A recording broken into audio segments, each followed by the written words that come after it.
Assalamualaikum warahmatullahi wabarakatuh.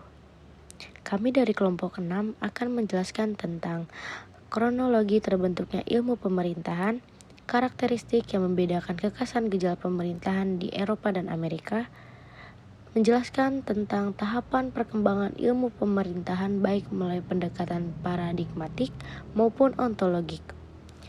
Yang pertama, kronologi terbentuknya ilmu pemerintahan. Ilmu pemerintahan berangkat dari gejala-gejala pemerintahan yang dikonstruksikan dalam beragam disiplin ilmu. Yang pertama, gejala pemerintahan yang berkenaan dengan hasil studi dari ilmu hukum dianggap sebagai juridis Bestukunde. Yang kedua, gejala pemerintahan yang berkenaan dengan hasil studi dari ilmu ekonomi dianggap sebagai ekonomis Bestukunde. Gejala pemerintahan yang ketiga adalah gejala pemerintahan yang berkenaan dengan hasil tadi dari ilmu sosiologi dianggap sebagai sosiologis Bestukunde. Serta yang keempat, gejala pemerintahan yang berkenaan dengan hasil tadi dari ilmu politik dianggap sebagai politikologis Bestukunde. Sebagai sebuah kajian baru, ilmu pemerintahan dalam upaya memperjelas identitas dan kedudukannya sebagai bidang ilmu dengan terus berkembang sehingga menemukan dasar keilmuan yang tidak berubah. Secara kronologis, ilmu pemerintahan muncul di Prusia dan Australia pada abad ke-17 yang dikenal dengan istilah Kameralwissenschatten, yang dilandasi dengan pemikiran bahwa ada sekelompok ilmu yang dipandang langsung berkaitan dengan pelaksanaan fungsi para pejabat pemerintahan, yang kemudian dijadikan sebagai fokus studi yang dipelajari dalam perguruan tinggi sebagai mata kuliah kameralistik.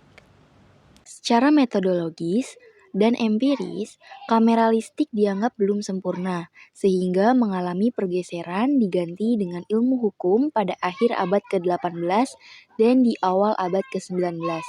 Pergeseran ini diawali di Jerman dan Austria. Pada akhir abad ke-18, kameralisme tidak lagi berkembang di Eropa. Baru seabad kemudian muncul kajian yang selaras dengan kameralisme di Amerika yang dirintis oleh orang-orang Amerika yang pernah belajar di Jerman. Hanya saja kemunculannya ini bersamaan dengan gagasan demokratis yang diterima secara luas bahkan berlebihan. Dengan berlandaskan filsafat egalitarian yang menekankan eksistensi rakyat dalam sistem pemerintahan ini menyebabkan pemerintahan diisi oleh orang-orang yang mempresentasikan rakyat. Sedangkan sebelumnya, pemerintahan itu bersifat eksklusif dan diisi oleh golongan aristokrat saja. Melalui penelitian yang dilakukan oleh Woodrow Wilson, ia melakukan dikotomi terhadap politik dan administrasi, di mana gagasan demokrasi masuk pada ranah kajian politik yang berwujud sebagai sistem politik.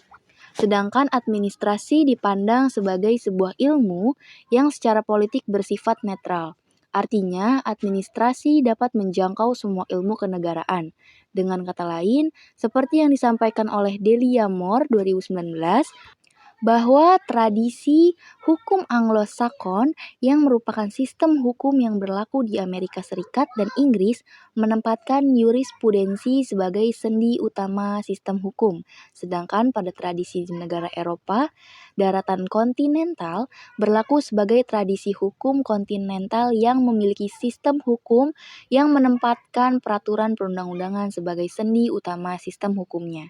Tahun 1993, ilmu pemerintahan telah menjadi ilmu yang multidisiplin. Berbicara konsep Eropa kontinental dan Anglo-Saxon bermula dari paradigma ilmu politik.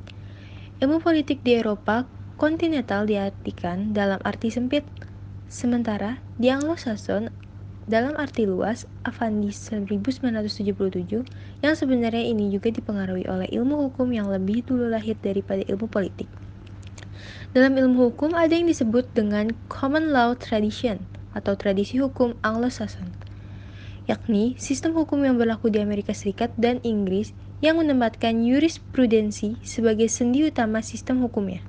Sedangkan di Eropa kontinental berlaku civil law tradition, tradisi hukum kontinental, yaitu sistem hukum yang berlaku di negara-negara Eropa daratan seperti Belanda dan negara-negara bekas jajahan yang menempatkan peraturan perundang-undangan sebagai sendi utama sistem hukumnya.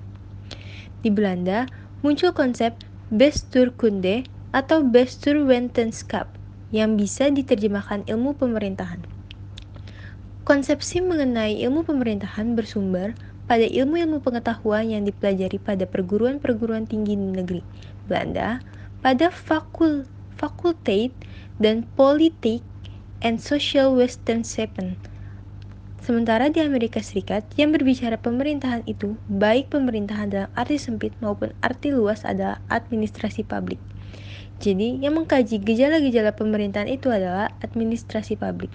Menguraikan perkembangan ilmu pemerintahan melalui pendekatan paradigmatik dan ontologikal. Pada pendekatan paradigmatik, ilmu pemerintahan memasuki tahap paradigma 1.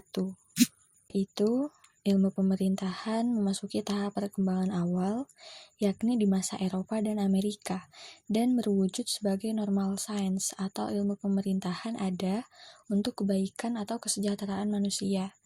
Di tahap ini, ilmu pemerintahan masuk ke Indonesia pada tahun 1950-an dan digunakan sebagai basis ilmu para pejabat pemerintahan, di mana kemudian muncul konsep relasi kekuasaan antara yang memerintah dengan yang diperintah.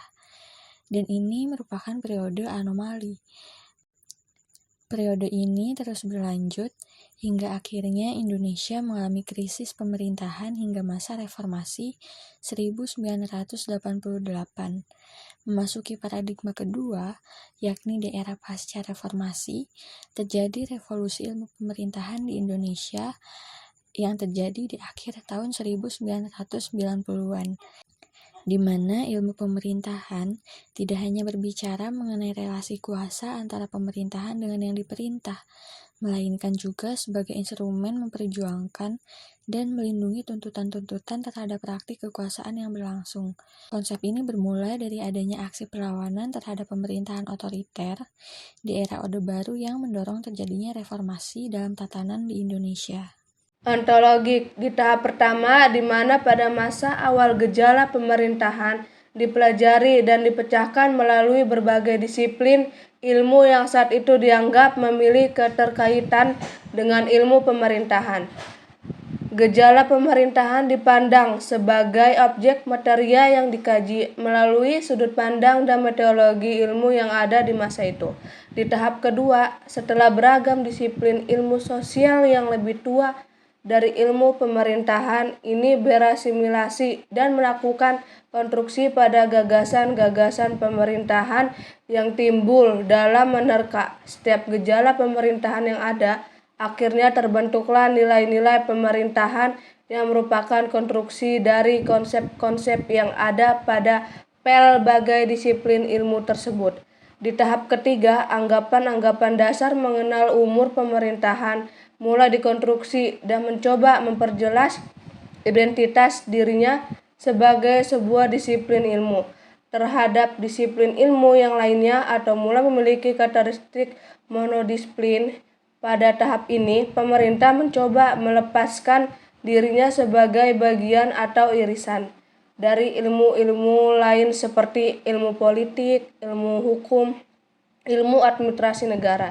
Di tahap keempat, ilmu pemerintah mulai membuka interaksi dengan disiplin ilmu lain atau mulai bercirikan interdisipliner ketika mencoba untuk menelaah gejala pemerintahan. Dalam tahap ini, terjadi proses pertukaran konsep, variabel, teori, serta metodologi antara ilmu pemerintahan dengan ilmu lainnya. Di tahap kelima, gejala-gejala pemerintahan yang beragam tersebut dispesialisasikan secara spesifik sesuai dengan karakteristik gejala yang ada, namun tetap ada pada lajur objek forma ilmu pemerintahan. Pada tahap ini pula pemerintahan didorong untuk menghasilkan disiplin atau kajian baru dengan karakteristik yang diistilah sebagai hybrid disiplinen. Di tahap ke-6, tahap ini juga dikenal sebagai tahap keempat dalam perkembangan ilmu pemerintahan.